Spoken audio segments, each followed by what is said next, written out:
Hello दोस्तों, good evening. Good evening. हम आज लेकर के आ गए हैं आप लोगों के लिए एक बहुत ही इंपॉर्टेंट टॉपिक। कितना इंपॉर्टेंट टॉपिक कि पूछिए मत। इस साल सिलेबस चेंज हुआ है क्लास 10th का।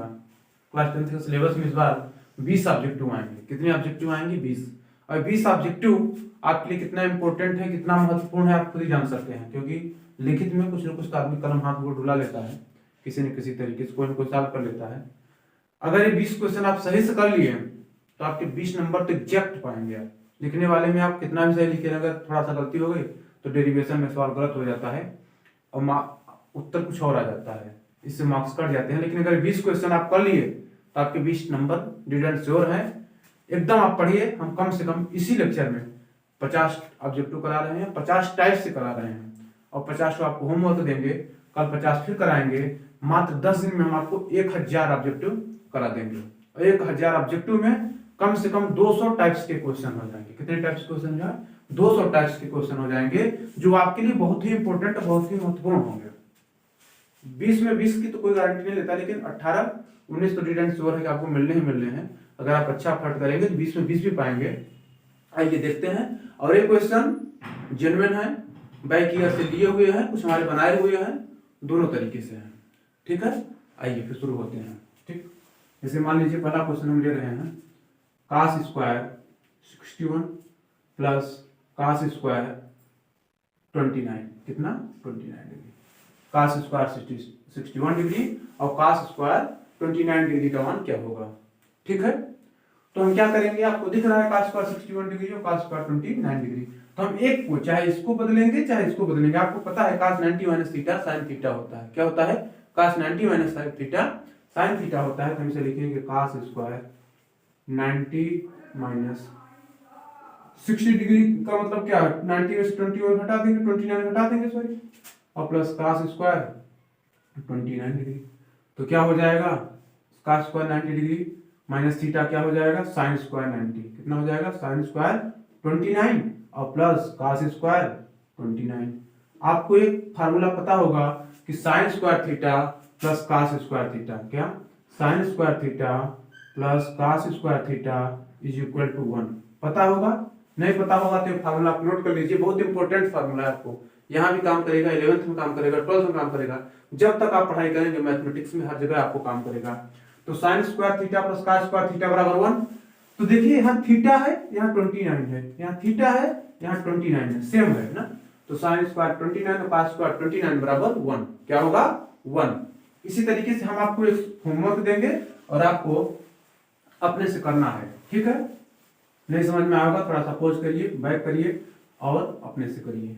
ठीक है, एक हम होमवर्क दे रहे हैं, फिर हम अगले क्वेश्चन को चल रहे हैं। अगला क्वेश्चन होगा हमारा, आपको दे रहे हैं कि साइन स्क्वायर 35। कितना? Sine square 35 degree plus sine square 55 degree. क्या है? Sine square 55। अच्छा, एक क्वेश्चन आपको बता ही दे रहे हैं। अगर इस तरीके के क्वेश्चन आपको मिले, चाहे कास्ट में मिले चाहे साइन में मिले, ठीक है, चाहे कास्ट में मिले और चाहे साइन में मिले, ये ट्रिक है, 100% ट्रू होता है।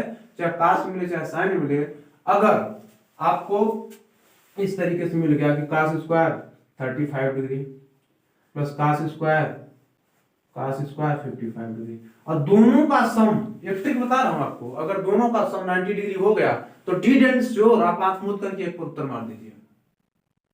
आंख मूंद करके एक पर उत्तर मार दीजिए, जो जिस ऑप्शन में हो उसी पर एक मार दीजिए, वही होगा।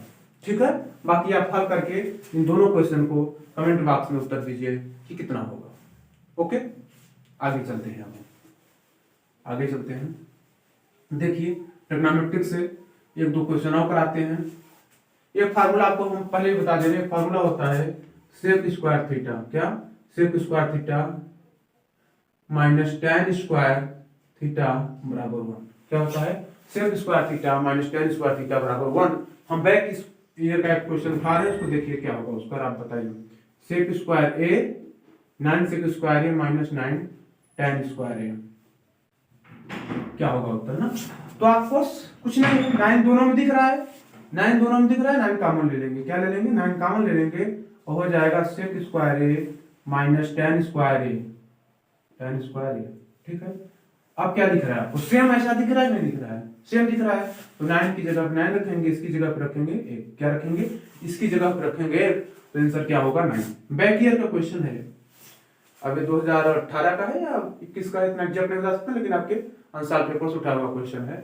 ठीक है, ओके, स्क्रीनशॉट ले लीजिए। फिर आगे चलते हैं हम, और एक क्वेश्चन आपको देंगे और आप करके दिखाइए हमें। ठीक है, देखिए अगला क्वेश्चन ले रहे हैं, तीसरा नंबर क्वेश्चन। 30 मिनट के वीडियो में हम कम से कम 100 ऑब्जेक्टिव कराएंगे, कई सारे कॉन्सेप्ट भी होंगे, 2 फार्मूले आपको सिखा दिए, एक ट्रिक भी बताया आपको। अगला क्वेश्चन है, मान लीजिए कि साइन स्क्वायर थीटा, क्या sine square theta plus 1/1 plus tan square theta क्या होता है? tan स्क्वायर थीटा ना। अब देखिए यहां का जब आप देख रहे थे, अभी हम आपको जो फार्मूला बताया था कि sec square theta minus tan square theta, अब एक फार्मूला इसके बराबर 1 है। इससे आप एक चीज और निकाल सकते हैं कि गुरुजी सेक स्क्वायर थीटा बराबर, इसको पक्षांतर करेंगे तो 1 प्लस tan स्क्वायर थीटा क्या होगा? 1 plus tan square theta. Good, तो 1 प्लस tan स्क्वायर थीटा की जगह पे हम रख सकते हैं सेक स्क्वायर थीटा, रख सकते हैं। फार्मूला आपको याद होना चाहिए। अगर ऑब्जेक्टिव क्वेश्चन करने हैं तो सारे के सारे क्वेश्चन फार्मूला बेस्ड होंगे। और लगी हमारे साथ में आपको 20 की कोई गारंटी नहीं लेता है, जो लेते हैं उनकी मैं बात नहीं करता, लेकिन 18 19 की गारंटी ली जा सकती है, 70 ली जा सकती है, फिलहाल 20 की भी ली जा सकती है, वो आपकी मेहनत के ऊपर है। तो 1 प्लस tan स्क्वायर थीटा बराबर सेक स्क्वायर थीटा, क्या करेंगे? साइन स्क्वायर थीटा प्लस 1/, इसकी जगह क्या रखेंगे? Sec square theta. और आपको मालूम है 1/, से क्या होता है? कास होता है। 1/, से क्या होता है? कास होता है। तो साइन स्क्वायर थीटा इसको बदलेंगे किसमें? कास स्क्वायर थीटा में भी नियम बताया कि sine square theta plus cos square theta बराबर क्या होगा? क्या होगा? 1 होगा। राइट, कोई समस्या नहीं होगी, कोई समस्या नहीं होगी आपको। इसी तरीके से साइन 90 माइनस थीटा पर एक क्वेश्चन हम आपको और कराएंगे। क्या करेंगे? साइन 90 माइनस थीटा पर एक क्वेश्चन और कराएंगे, और कुछ क्वेश्चन हम आपको करने के लिए देंगे। है साइन 90 साइन 18 कितना? साइन 18 अपॉन कास 72 कितना? कास 72। ठीक है, क्या है? पॉइंट का साइन 18 अपॉन कास 72 कौन लगाएगा? लगाओ, कमेंट करो, तुरंत तुरंत कमेंट करो। तो हम इसे कैसे बदलेंगे? चाहे ऊपर वाले को बदलो चाहे नीचे वाले को बदलो, तो क्या लिखेंगे? साइन ऊपर वालों को बदल लेते हैं। तो 18 क्या है? साइन 18 क्या है? 19 माइनस 72, 19 माइनस 72, राइट, डिग्री लगा लीजिए, अपॉन कास 72। ठीक है, साइन 90 माइनस थीटा क्या होता है? कास थीटा, तो क्या हो जाएगा? कास 72 अपॉन कास 72, और कास 72 से कास 72 कट जाएगा, कितना आएगा? 1। कितना आएगा? 1। ठीक है, कितना आएगा? 1। आप लोगों को हम 2 क्वेश्चन दे रहे हैं। क्या कर रहे हैं? आप लोगों को हम 2 क्वेश्चन दे रहे हैं, इसी के आधार पे आप लोग करके आइए। ठीक है, मान लीजिए हम आपको दे दीजिए साइन 35 डिग्री, कितनी डिग्री? साइन 35 डिग्री अपॉन कास 55 डिग्री। फिर आपको एक बता दे रहा हूं कि अगर जैसे तभी बताया मैं, अगर sine square theta cos square theta same है, अगर उसमें दोनों का योगफल हो रहा है 90, एक आ जाता उत्तर। इसमें भी आपको मैं फिर से बता दे रहा हूँ, ऐसे कंडीशन पे हमेशा उत्तर एक आता है, क्योंकि इसको चेंज करोगे 35 आएगा, साइन 35, इसको चेंज करेंगे तो कास आएगा 55 में। ठीक है, क्या आएगा? कास 55 में आएगा, और दोनों कंडीशन पे एक ही होगा। ऐसे कंडीशन क्या होता है? एक होता है, लेकिन फिर भी आप लोग करके आइएगा। ठीक है ना, करिए, देखिए कैसे होता है, कैसे नहीं होता है। ठीक, कुछ क्वेश्चन और हैं, ऑब्जेक्टिव बेसिक है, ऑब्जेक्टिव बेसिक लेकर के चल रहे हैं, एडवांस मैथ से लेकर के चल रहे हैं, आपको ज्योमेट्री से भी पढ़ाएंगे, मेंसुरेशन से भी पढ़ाएंगे फटाफट, क्योंकि हमें 50 क्वेश्चन का टारगेट है, 50 क्वेश्चन पूरा करना है। ठीक है, ये क्वेश्चन है, हम लिख रहे हैं ना, किसी अर्धगोला, क्या? किसी अर्धगोले का संपूर्ण पृष्ठ, गोले का संपूर्ण पृष्ठ क्षेत्रफल क्या होगा? संपूर्ण पृष्ठ क्षेत्रफल क्या होगा? संपूर्ण पृष्ठ क्षेत्रफल क्या होगा? क्षेत्रफल क्या होगा? अच्छा दोस्तों, आप लोगों से एक रिक्वेस्ट है कि आप लोग कमेंट करके बताइएगा कि हम क्वेश्चन लिखें या क्वेश्चन मुंह से बोलते बाकायदे सॉल्व कराते चले, वो बेहतर रहेगा। ये जरूर कमेंट करिए आप लोग कि सर हम क्वेश्चन बने कि सर आप क्वेश्चन लिखिए, जैसे इस तरीके से मैं लिखा हूं किसी अर्धगोले का संपूर्ण पृष्ठ का क्षेत्रफल क्या फार्मूला क्या होता है, तो मैं इस तरीके से लिखूं जैसे उसमें ऑप्शन में क्या था 3 पाई आर स्क्वायर, क्या था 3 पाई आर स्क्वायर, दूसरे नंबर पे था 4 पाई आर स्क्वायर ना, तीसरे नंबर पे था 2 पाई आर स्क्वायर और चौथे नंबर पे था 2/3 पाई आर स्क्वायर ना। इस तरीके से था, इस तरीके से हम लिख करके चले या फिर हम मुंह से बोले, मतलब जैसे बोल रहे हैं तो बोलते चले डायरेक्टली और आप लोग डायरेक्टली समझते चले और इस तरीके से थोड़ा फास्ट हो जाएगा। अगर हम नहीं लिखेंगे क्वेश्चन तो आधे घंटे में 50 क्वेश्चन के आसपास, मतलब 1 घंटे में 50 क्वेश्चन करा देंगे, और लिखेंगे तो उसका जस्ट आधा होगा क्योंकि लिखना पड़ेगा एक बार। तो देखिए यार, तो गोले का संपूर्ण पृष्ठ क्या होता है, कैसे जानेंगे गोले का संपूर्ण पृष्ठ क्या होगा, फार्मूला भी है, नोट भी कर लो। गोले का संपूर्ण पृष्ठ होता है, गोले का संपूर्ण पृष्ठ का क्षेत्रफल, संपूर्ण पृष्ठ का क्षेत्रफल, संपूर्ण पृष्ठ का क्षेत्रफल होता है 4 पाई आर स्क्वायर। ये बात आप लोगों को पता है, आप लोगों को पता है, क्लियरिटी है। हाँ, अब हमें चाहिए अर्धगोला, हमें क्या चाहिए, हमें चाहिए अर्धगोला, क्या चाहिए, हमें चाहिए अर्धगोला। अर्धगोला देखिए क्या है, ये अर्धगोला है, थोड़ा सा क्लियर बनाओ ये ऐसे, ठीक है, ये है अर्धगोला, ठीक। तो देखिए अगर टोटल 4 पाई आर था तो आधा कितना हो गया 2 पाई आर स्क्वायर, अगर टोटल 4 पाई आर स्क्वायर था तो आधा हो गया 2 पाई आर स्क्वायर। और एक सतह देखिए यहाँ वृत्ताकार एक सतह है और बच गई, बची नहीं बची एक वृत्ताकार सतह, ये ऊपर वाली सतह दिख रही है आपको, ये वाली सतह, तो इसका कितना होगा, किसी वृत्त का क्षेत्रफल कितना होता है पाई आर स्क्वायर, तो टोटल मिलाकर के कितना हो जाएगा 2 और 1 3 पाई आर स्क्वायर, कितना हो जाएगा 2 और 3 पाई आर स्क्वायर, ठीक है। क्या होगा फार्मूला 2 और 1 मिलाकर के 3 पाई आर स्क्वायर, तो कितना हुआ 3 पाई आर स्क्वायर। अब ये एक ऐसा क्वेश्चन है कि हाई स्कूल में भी पूछा गया है ना, कम से कम मिनिमम बात कर रहा हूं 8 से 7 बार हम खुद देखे हैं कि यूपी एसएससी जीडी में पूछा गया। ऊपर की तो बात ही मत करिए कितनी बार पूछा है, छोटे लेवल के एग्जाम में भी 10th लेवल के एग्जाम में कई बार पूछा गया है। तो कितना होगा 3 पाई आर स्क्वायर, कौन सा ऑप्शन होगा, ये वाला ऑप्शन होगा, फिर तो कौन सा होगा, ये वाला ऑप्शन होगा। अच्छा, कुछ तो देखने से भी एलिमिनेट कर सकते हैं, ठीक है, तो कितना होगा 3 पाई आर स्क्वायर, ठीक। कोई समस्या, कोई समस्या नहीं है। इसी तरीके से एक क्वेश्चन और है, क्या है, एक बेलन है, लिखने में थोड़ी सी समस्या होगी, थोड़ा फास्ट लिखने का प्रयास करेंगे तो अच्छा, थोड़ा टेढ़ा मेढ़ा होगा, आप लोग मैनेज कीजिएगा, जल्दी से जल्दी फास्ट कराने का प्रयास करेंगे पूरा। देखिए कह रहा है एक लंबवृत्तीय बेलन का, किसका, एक लंबवृत्तीय बेलन के आधार का क्षेत्रफल, ऑब्जेक्टिव ये मिला लीजिएगा आप लोग, एक लंबवृत्तीय ना, एक लंबवृत्तीय साथ छोटा रहेगा क्या, एक लंबवृत्तीय बेलन के आधार का क्षेत्रफल, के आधार का क्षेत्रफल 100 वर्ग सेमी है, क्या है 100 वर्ग सेमी है, ठीक। यदि उसकी ऊंचाई, क्या लंबवत ऊंचाई बोला है, यदि उसकी ऊंचाई या यदि बेलन की ऊंचाई लिखो, यदि बेलन की ऊंचाई 4.7 सेंटीमीटर हो, कितना हो 4.7 सेंटीमीटर हो तो आयतन बताएं, तो आयतन बताएं, ठीक है। अच्छा, थोड़ा फास्ट लिखने पर इधर उधर हो सकते हैं, उसको आप लोगों को मैनेज करना पड़ेगा, या तो फास्ट पढ़ेंगे या तो फिर अक्षर बनाएंगे। आप लोग ये तो बताएंगे आज कि सर आप क्वेश्चन बोलिए, हम नोट करेंगे ना, या हम लिखें फिर लगाएं, आज आप लोगों को बताना पड़ेगा, ठीक है। तो देखिए बेलन के लिए हम लोगों को बताए हैं, नहीं बताए हैं तो फिर से जान लीजिएगा, नहीं मालूम है तो जान लीजिए कि ये लंबवृत्तीय बेलन है, क्या है, ये लंबवृत्तीय बेलन है, ये इसकी लंबवत ऊंचाई h है, ये इसके आधार की आधार है ना। तो लंबवृत्तीय बेलन के क्षेत्रफल के लिए होता है पाई आर स्क्वायर एच, क्या होता है पाई आर स्क्वायर एच होता है, बताया हम, आधार का क्षेत्रफल गुणित ऊंचाई, एक फार्मूला और बताया होगा कि आधार का क्षेत्रफल ना और गुणित ऊंचाई, राइट, आधार का क्षेत्रफल गुणित ऊंचाई। तो आधार का क्षेत्रफल कितना होता है बेलन के पाई आर स्क्वायर, क्योंकि वृत्ताकार है, उसका जो आधार है दिखने में कैसा होता है, इस टाइप का होता है, मान लीजिए इस टाइप का ना, कैसा है वृत्ताकार है, तो वृत्त का क्षेत्रफल क्या होता है, वृत्त का क्षेत्रफल पाई आर स्क्वायर होता है, तो क्या होगा पाई आर स्क्वायर और इनटू एच, यही आया।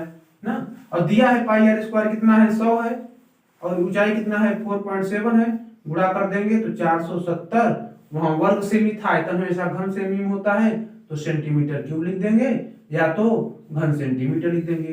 राइट, ये भी ऑब्जेक्टिव क्वेश्चन है। देखिए 20 क्वेश्चन ऑब्जेक्टिव आने हैं, और 20 में आपको 20 लेने हैं, उसके लिए आपको जुड़ना होगा, मेहनत करना होगा, कम से कम 1000 ऑब्जेक्टिव आप सॉल्व कर दीजिए, 20 नंबर पक्के हैं। किसी भी टीचर को आपको मुंह नहीं देखना पड़ेगा कि सर जी ये बता दीजिए, सर जी वो बता दीजिए, या किसी की कॉपी नहीं छापने पड़ेगी, पहले का क्या होगा, दूसरे का क्या होगा, तीसरे का क्या होगा। ठीक है, अपने मस्तिष्क में मस्त रहेंगे। 20 नंबर जो कर लेगा अपने कॉन्फिडेंस से, उसका अलग कॉन्फिडेंस होगा। और इतना ही नहीं, अगर आप 20 ऑब्जेक्टिव कर लेंगे, 20 ऑब्जेक्टिव तैयार करने का मतलब कम से कम आपको 200 फार्मूले तैयार हो जाएंगे, कम से कम 500 क्वेश्चन आप पढ़ लेंगे, 1000 क्वेश्चन पढ़ लेंगे, तो इसका मतलब है कि आप अति लघुत्तरी भी कर लेंगे, लघुत्तरी भी कर लेंगे, और कुछ दीर्घोत्तरी भी कर लेंगे। बस समझ में आया? अगले क्वेश्चन को चलते हैं हम। देखिए इसी के आधार पर क्वेश्चन आप लोग नोट करेंगे जब तक हम मिट रहे हैं, या हम इसी में डाटा बदल करके दे रहे हैं, आप लोग करके आएंगे। अच्छा क्लियर दिख रहा है इसमें ना? आधार का क्षेत्रफल कितना है, 81 वर्ग सेंटीमीटर है। कितना है? 81 वर्ग सेंटीमीटर है, और ऊंचाई 9 सेंटीमीटर है। कितनी है? 9 सेंटीमीटर है। हमें आयतन बताएंगे। ठीक है, हमें क्या बताएंगे? आयतन बताएंगे। सेम क्वेश्चन है इस पर, एक पर हमें आप एक क्वेश्चन हल करके बताएंगे। कमेंट बॉक्स में बताइए। ये क्वेश्चन नंबर 2 है, पहले दिया था, एक क्वेश्चन नंबर 2 है, आप लोगों को होमवर्क दे दिया हूं। ठीक, कोई समस्या? कोई समस्या नहीं होगी। ये बहुत ही इंपॉर्टेंट क्वेश्चन है, बहुत ही लॉजिकल क्वेश्चन है। ये यहां तक कि सीजीएल में भी कई बार पूछा गया है, पुलिस में भी पूछा गया है, अन्य कई सारे बैंक पीओ में, बैंकिंग में, क्लर्क में कई बार पूछा गया। बहुत इंपॉर्टेंट लॉजिक है। देखो सब जो बहुत इतना मजेदार क्वेश्चन है कि पढ़ाने में भी मजा आएगा, और जितना एडवांस लेवल होता है पढ़ाने में उतना मजा आता है, उतना आपको पढ़ने में भी मजा आएगा जब दिमाग लगे।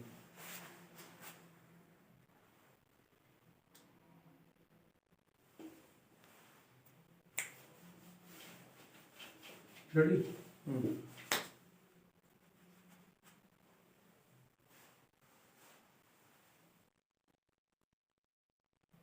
एक वृत्त है। क्या है? एक वृत्त है ना। और देखिए किसी वृत्त से, किसी भी वृत्त से सुदूर, किसी वृत्त से सुदूर कहीं भी, आप यहाँ पे 4 कॉन्सेप्ट नोट करेंगे, और देखिए बोलते भी चलिए, कॉन्सेप्ट नोट भी करते चलिए, और मनोरंजन भी करते चलिए। देखिए किसी भी वृत्त में अगर हम स्पर्श रेखा खींच दें, क्या कर दें? अगर हम स्पर्श रेखा खींच दें, और स्पर्श रेखा खींचने के बाद अगर हम उसे उसकी त्रिज्या से मिला दें, ठीक है, तो उसकी स्पर्श रेखा उसकी त्रिज्या पे हमेशा 90 डिग्री का कोण बनाती है। ये एक कॉन्सेप्ट है, ये एक कॉन्सेप्ट है कि अगर किसी भी वृत्त की स्पर्श रेखा उसकी त्रिज्या के साथ, किसके साथ? उसकी त्रिज्या के साथ हमेशा 90 डिग्री के कोण पर होती है। किसकी डिग्री पर?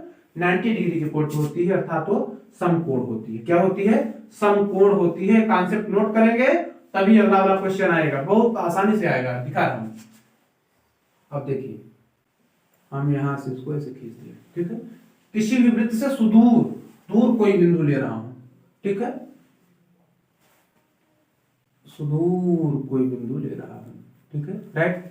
मान लीजिए बिंदु P है, ये बिंदु Q है, और ये बिंदु R है। क्या है? R है। क्वेश्चन पूरा मैं नहीं लिख रहा हूं, टॉपिक बातें आपको पूरी बता रहा हूं, बातें आपको हम पूरी बता रहा हूं, ठीक है। ये बिंदु मान लीजिए वो है, क्या है? वृत्त का केंद्र वो है। बहुत इंपॉर्टेंट टॉपिक है, इतना मजेदार टॉपिक पूछिए ही नहीं। अब आप बताओ कि अगर ये स्पर्श रेखा है, स्पर्श रेखा आर क्यू है और स्पर्श रेखा पी क्यू है, क्या है? टेंजेंट आर क्यू और टेंजेंट पी क्यू है, ठीक है। तो ए 90 है ना, अभी हम नहीं बोलेंगे, हमें बता दें। देखो 110 है, कितना? 110 है। और क्वेश्चन में आपसे एक और पूछा है, क्या पूछा है? एक और पूछा है, कोण बताइए, एंगल पी क्यू आर कितना होगा? एंगल पी क्यू आर कितना होगा? बहुत ही लॉजिकल क्वेश्चन है। तो आप बोलोगे कि ये तो 90 डिग्री है, हाँ 90 डिग्री है, और ये भी 90 डिग्री है, 90 डिग्री है ना। तो ये आपको पी क्यू आर ओ चतुर्भुज नहीं दिख रहा है? पी क्यू आर ओ चतुर्भुज दिख रहा है। अगर ये 90 है, ये भी 90 है, तो 90 90 180 और 110 कितना हो गया? 290, और 290, और किसी भी चतुर्भुज के, एक बात और नोट कीजिए, किसी चतुर्भुज के चारों कोणों का योगफल सदैव 360 डिग्री होता है। तो कितना हो जाएगा? 70 डिग्री। कितना हो जाएगा? 70 डिग्री। एक कॉन्सेप्ट ये हुआ, एक कॉन्सेप्ट ये हुआ कि इन दोनों कोणों का जो यहाँ से सुदूर बिंदु लिएगा, अगर ये स्पर्श रेखाओं से कोण बन रहे हैं, दोनों स्पर्श रेखाओं के बीच का झुकाव जो है और यहाँ पे जो केंद्र पर कोण बन रहा है, ये सदैव इनका योगफल 180 होता है। कॉन्सेप्ट और है, इनका 180 होगा, इसका 180 होगा। और यहाँ तो आपको देखना ही, अगर यहाँ 110 है तो वहां 70 होगा, अगर यहाँ 50 है तो वहां 130 होगा। बात समझ में आई? क्लियर हुआ कॉन्सेप्ट? अब हम आपको एक क्वेश्चन दे रहे हैं, इस पर आप करके कमेंट करेंगे। क्वेश्चन नंबर आपके लिए 3 होगा। फिर उसके बाद हम अभी 20 मिनट के बाद फिर आपसे मिलेंगे और दूसरा क्वेश्चन, मैंने बहुत सारे क्वेश्चन अभी और अपलोड करेंगे। ठीक है, बिंदु सेम वही है, ये वहां तक मिल रहा है। ये है 6 और ये है 8। क्या है? ये है 6 और ये है 8। ठीक है, ये है 6 और ये है 8। और हमें ओ क्यू जानना है। क्या जानना है हमें रेखा, हमें ओ क्यू की लंबाई बताइए। क्या बताइए? ओ क्यू की लंबाई बताइए। एक क्वेश्चन ये हो गया। और एक क्वेश्चन आप ये बताइए कि अगर ये 30 डिग्री हो, क्या हो? अगर ये वाला कोण 30 डिग्री हो, ये वाला कोण 30 डिग्री हो, ठीक है, तो हमें ये वाला कोण बताइए। हाँ, अगर ये कोण हो 35 डिग्री हो, कितना हो? 35 डिग्री हो, तो हमें ये वाला कोण बताइए। हमें ये वाला कोण बताइए। मान लीजिए कोण ये कितना है? एंगल ए है। कितना है? एंगल ए है। ठीक, 2 क्वेश्चन आप लोग करके दिखाइए। उसके बाद हम आपसे बेलन, शंकु, गोला और त्रिभुज पर कुछ बहुत सारे क्वेश्चन लेकर के मिल रहे हैं। ठीक है, अगर कोई समस्या होती है तो कमेंट कीजिए। धन्यवाद।